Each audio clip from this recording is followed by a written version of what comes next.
人与人之间的关系有时候真的很脆弱。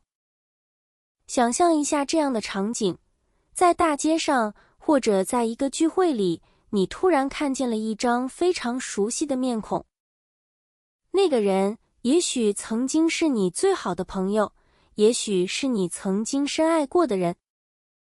你们曾经无话不谈，分享过所有的秘密。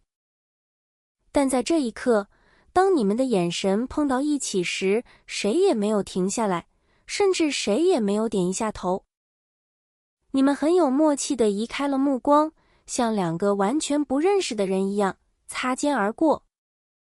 中文里有一个成语专门用来形容这种令人唏嘘的状态，叫做视同陌路。这4个字拆开来看，意思很直接。视同就是看作、当作，陌路就是路上的陌生人。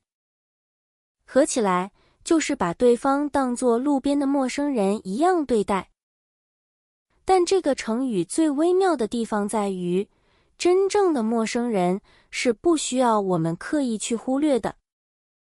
对于真正的路人，我们只是单纯的看不见或者不在意。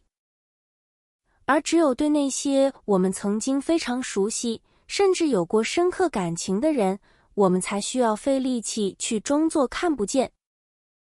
所以，视同陌路形容的，往往不是一种自然的遗忘，而是一种刻意的疏远。